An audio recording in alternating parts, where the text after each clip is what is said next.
Hey, it's Lorrie again. And I wanted to talk about relationships and specifically about intimate relationships, sexual relationships with your partner or partners, or even with yourself. And we're going to be doing a really special workshop kind of with a wonderful friend of mine. Her name is Roshni, and she's a trauma-informed sex therapist. And we're going to be talking to her on February 14th, Valentine's Day, about relationships and sex, intimacy, pleasure, and chronic illness. And again, this is for you also if you're single, because, you know, sex is always, it's already a difficult subject for most people. I don't know that I know of anyone who is just straight up super healthy about sex. We, for whatever reason in our society, we've made it into this kind of secretive, taboo kind of thing. And there is something that, that can be really magical and wonderful and amazing about it. But then when you add in all these different stigmas, and then when you add on having a chronic illness, especially one where you might experience post-exertional malaise, then it gets really super complicated, even more so than before. I remember when I was so sick with ME/CFS the first time around when I was in my 20s, and it was severe, definitely. But I didn't know enough about the illness, first of all. So I didn't even know about post-exertional malaise. And so I was in the push-crash cycle for many, many, many years. And, the other thing is that I was not very confident in myself. And it was very difficult for me to set boundaries. Now, I had a wonderful partner at that point, absolutely wonderful. I mean, like a saint. He was 22, 23 years old at that point, and he was having to take care of me. At one point, we had both moved out to California, and then when I had a big crash, I had to move in with him down in San Diego, and he was having to sometimes carry me to the bathroom and to do everything in the house, to do everything, to take care of me. And then in the midst of that, you mix in this aspect of, I think, especially feeling like you should be having sex, like you should be doing the physical act of whatever, intercourse or, anything else as well. And it's just definitely for me at that point, it was so conflicted, because I knew that it didn't feel good to me at that point. Whereas, I knew that before I got sick, it definitely felt good. And I also knew that I would usually crash afterwards.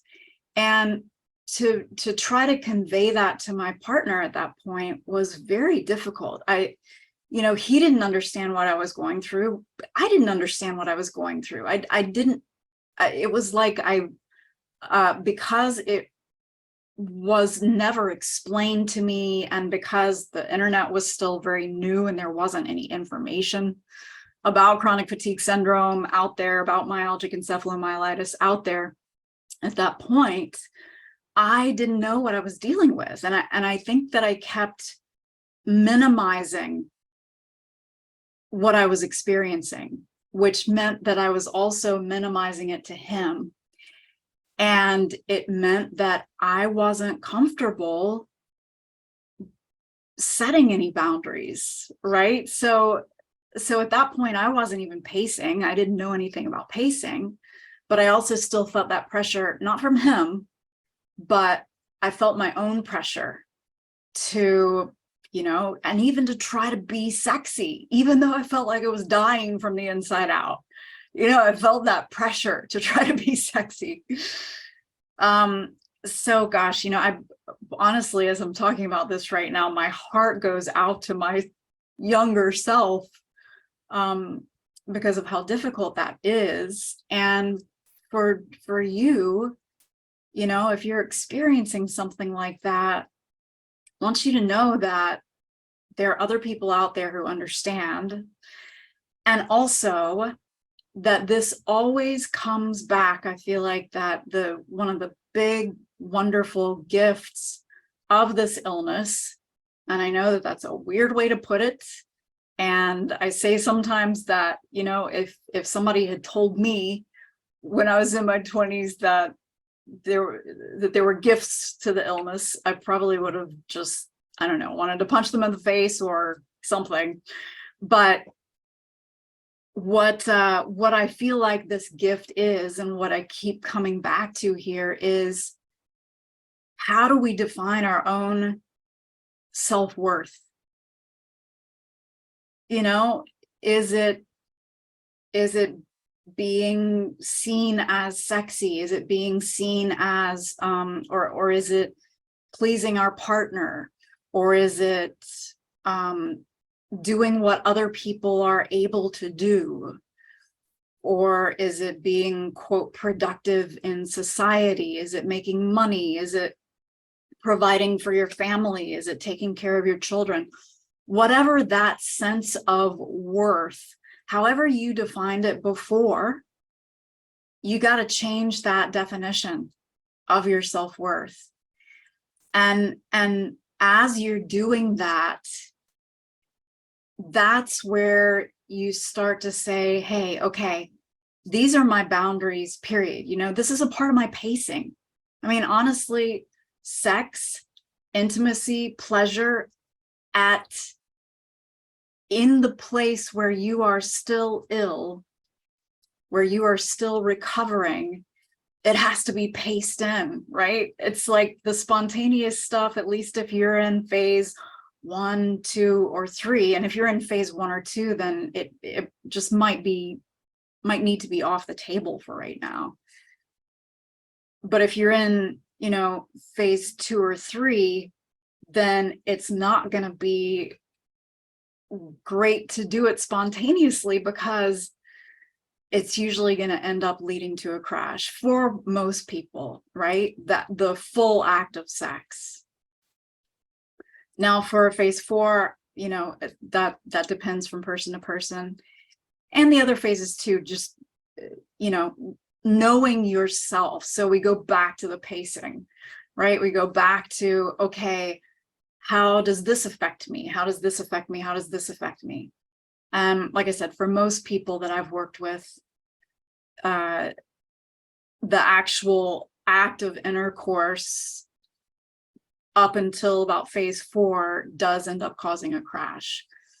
But maybe in phase 3, maybe you can actually, pace around it. And we can get into that more in some pacing workshops that I have for, I do those for free sometimes. So make sure to check those out. But the other thing that I wanted to talk about is that, and this is something that Roshni and I are going into a lot more detail about, is that sex doesn't always have to be intercourse, right? You can find pleasure, you can have intimacy. It doesn't have to mean orgasm. It doesn't have to mean anything. You get to make it up. You get to decide what that is for you. And it might be that you're not in a place right now where you want to even focus on pleasure or intimacy. It might just be too much for you. And you know what? That's okay. I really want you to know that that's okay. Because again, I think that we can be so hard on ourselves as far as feeling like we're not normal, or like we're not okay in the world or as a partner or whatever, if we're not able to do X, Y, and Z. but yeah, we're going to talk about other ways that you can connect with your partner or your partners or yourself individually in an intimate sexual way or non-sexual. It's, you know, it's up to you. It's really about what feeds you. And that's another big gift of this, you know, of these types of illnesses, is that you get to the place, you hopefully get to the place where you really prioritize what feeds you, what nourishes your soul, what you know is good for you and moving you towards recovering, but also just what makes you happy. You know, one of my students was talking about how her sister will brush her hair sometimes, and that's so beautiful. And that's, you know, that's a pleasure practice right there.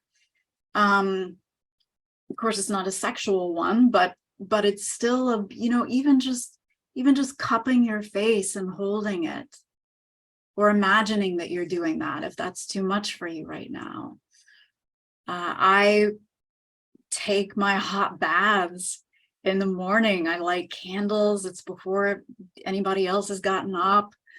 And I just sit in my hot bath with yummy essential oils. And you might not be able to handle essential oils right now, but with Epsom salts, and, you know, just the feel of that warmth of the water.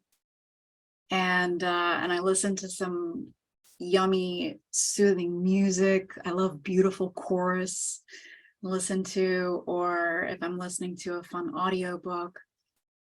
But it's just those very, doesn't have to be a lot. It doesn't have to be a big production. So like I said, Roshni and I are going to be going into that some more. And we've also created for you an ebook. It's a free download. All you need to do is you can just click on the link in the description or in Linktree, and you'll find the, you can download that ebook, and it's called Sex, Intimacy, Pleasure, and Pleasure with Chronic Illness. And we do talk specifically about illnesses with post-exertional malaise. So that's for those of you with long COVID, ME/CFS, Lyme, things like that. I hope that this is helpful, at least a little bit. Again, we'll be talking more about this on February the 14th. Send in your questions, actually. You can put them either in the comments or you can email me as well, and we'll be taking those questions. You can do it anonymously. All the questions are anonymous, or you can do it live. You know, we'd love to see you there live. So I do hope that I get to see you there, and let me know what you think about the ebook and any other questions that you have.